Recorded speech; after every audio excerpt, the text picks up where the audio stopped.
Hello student, success coaching classes में आपका स्वागत है। यदि आप चैनल में पहली बार आए हैं तो चैनल को सब्सक्राइब कर ले और बेल आइकन को ऑल में प्रेस कर ले ताकि आने वाले सभी वीडियो का नोटिफिकेशन टाइम पर मिल जाए। आज हम लोग डिस्कस करने वाले हैं क्लास 10th का सामाजिक विज्ञान 2024 का आपका ओरिजिनल पेपर बताने वाले हैं।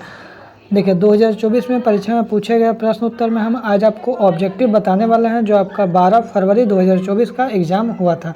तो चलिए हम लोग ये हमारा ओरिजिनल क्वेश्चन होने वाला है, तो इसलिए वीडियो में एकदम अंत तक बने रहें। देखिए सबसे पहला यहाँ पर क्वेश्चन क्या पूछा गया था ऑब्जेक्टिव। देखिए 30 प्रश्न था। तो यूरोपीय महाद्वीप का सबसे प्रभुत्वशाली वर्ग निम्न में से कौन सा था जो सामाजिक और राजनीतिक रूप से जमीन का मालिक था? पादरी वर्ग, कुलीन वर्ग, किसान वर्ग या इनमें से सभी? तो याद रखिए इसका कौन सा आंसर हो जाएगा, कुलीन वर्ग बिल्कुल राइट आंसर हो जाएगा। आगे देखते हैं क्वेश्चन नंबर दूसरा क्या बोल रहा है। 1834 में प्रसा की पहल पर एक सीमा शुल्क संघ बनाकर जिसे जालवेराइन के नाम से जाना जाता है, इस संबंध में इस संघ में अधिकांश कौन सा राष्ट्र शामिल था? जर्मन, रूस, फ्रांस या बेल्जियम? तो याद रखिए इसका राइट आंसर हो जाएगा आपका जर्मन हो जाएगा। ठीक है, तीसरा क्वेश्चन क्या बोला। प्रारंभ से फ्रांसीसी क्रांतिकारियों ने किस प्रकार के कदम उठाए जिनसे फ्रांसीसी लोगों में एक सामूहिक पहचान की भावना पैदा हो सकती है? तो याद रखिएगा इसका जो राइट आंसर हो जाएगा इनमें से सभी ऑप्शन नंबर डी हो जाएगा। पहला, एक संयुक्त समुदाय के विचार पर बल दिया, ये भी सही हो जाए। एक नया फ्रांसीसी झंडा तिरंगा चुना गया, ये भी सही हो जाएगा। और स्टेट जनरल का चुनाव सक्रिय नागरिकों के समूह द्वारा किया जाने लगा, ये भी इसका राइट आंसर हो जाएगा। तो हमारा ऑप्शन नंबर डी बिल्कुल राइट आंसर हो जाएगा। आगे यदि हम लोग देखते हैं ये क्वेश्चन नंबर हमारा 4 क्या है। तो 1920 के दशक की शुरुआत में एक उग्र गुरिल्ला आंदोलन गुडेम की पहाड़ियों पर फैल गया। तो गुडेम भारत के कौन सा राज्य में स्थित है? कर्नाटक, तमिलनाडु, आंध्र प्रदेश या फिर मिजोरम? तो याद रखिएगा कौन सा आंध्र प्रदेश में इसका आपको स्थित है। आगे देखते हैं बोल रहा अवध किसान सभा का गठन करने का मेन उद्देश्य क्या था? तो मेन उद्देश्य जो हमारा था उसका कौन सा उद्देश्य था? तो याद रखिएगा आपका लगान को कम करना, बेगारी को समाप्त करना, जमींदारों को बहिष्कार करना, इनमें से सभी हो जाएगा।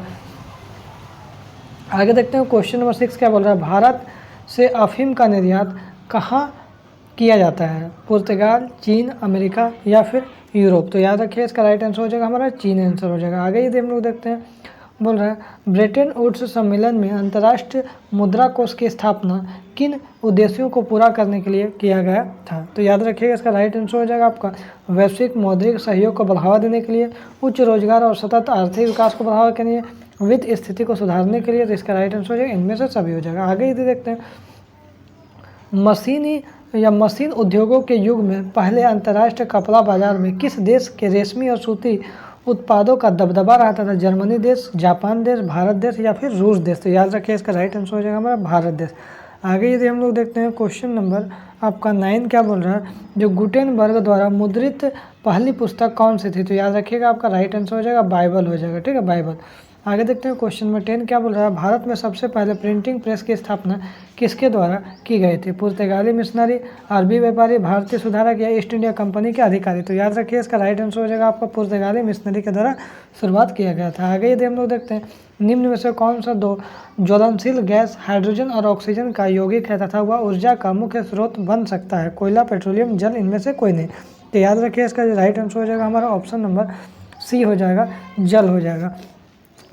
ये संसाधन जो किसी प्रदेश में विद्यमान तो होते हैं किंतु इनका उपयोग नहीं किया जा सकता, वे किस प्रकार का संसाधन होते हैं? संभाव्य, जैव, नवीकरण या फिर राष्ट्र संसाधन? तो याद रखिए उसको हम लोग कैसा संसाधन बोलते हैं? संभावित संसाधन बोलते हैं। आगे देखते हैं हमारे देश में निम्नलिखित में से कौन सा स्थान शीत मरुस्थल के नाम से जाना जाता है? राजस्थान, मिजोरम या अरुणाचल प्रदेश या फिर लद्दाख? तो याद रखिए इसका राइट आंसर हो जाएगा हमारा लद्दाख हो जाएगा। आइए देखते हैं क्वेश्चन नंबर 14 क्या बोल रहा है।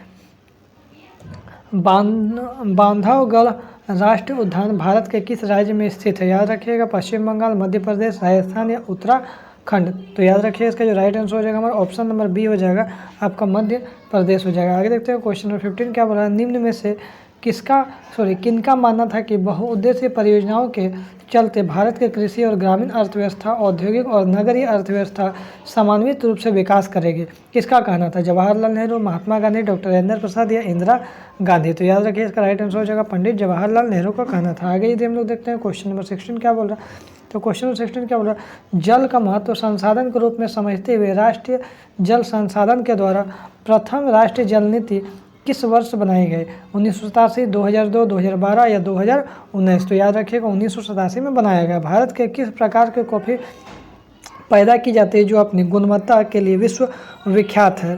तो याद रखिए इसका जो राइट आंसर हो जाएगा हमारा ऑप्शन नंबर सी हो जाएगा, अरेबिका हो जाएगा। ठीक है, आगे यदि हम लोग देखते हैं क्वेश्चन नंबर 18 क्या बोल रहा है? मैग्नाइट खनिज की विशेषता क्या होती है? मैग्नेटाइट खनिज। तो याद रखिएगा मैग्नेटाइट खनिज की विशेषता क्या होता है? यह सर्वोत्तम प्रकार का एक लौह अयस्क है। इसमें 70% लोहांश पाया जाता है। इसमें सर्वश्रेष्ठ चुंबकीय गुण होते हैं। तो इनमें से सभी हो जाएगा। आगे यदि हम लोग देखते हैं क्वेश्चन नंबर 19 क्या बोल रहा है? मरमुगाओ पत्तन भारत के किस राज्य में स्थित है? आंध्र प्रदेश, महाराष्ट्र, गुजरात या फिर गोवा? तो याद रखिए इसका राइट आंसर हो जाएगा हमारा गोवा, बिल्कुल राइट आंसर हो जाएगा। आगे देखते हैं क्वेश्चन नंबर 20 क्या बोल रहा है? भारत को उत्तरदायी बनाने के लिए निम्न में से कौन अपनी महत्वपूर्ण भूमिका निभाता है? जनता, राष्ट्रपति, स्थानीय सरकार या इनमें से सभी? तो याद रखिए इसका राइट आंसर हो जाएगा हमारा ऑप्शन नंबर ए, मेन भूमिका कौन निभाता है? जनता। आगे देखते हैं निम्न में से किस प्रकार की किस प्रकार की व्यवस्था में केंद्र सरकार राज्य सरकार को कुछ खास करने का आदेश नहीं दे सकती? एकात्मक, संघ या निरंकुश या इनमें से सभी? तो याद रखिए इसका राइट आंसर हो जाएगा आपका संघ में हो जाएगा। ठीक है, आगे यदि हम लोग देखते हैं क्वेश्चन नंबर 22 देखते हैं। तो क्वेश्चन नंबर 22 क्या बोल रहा है?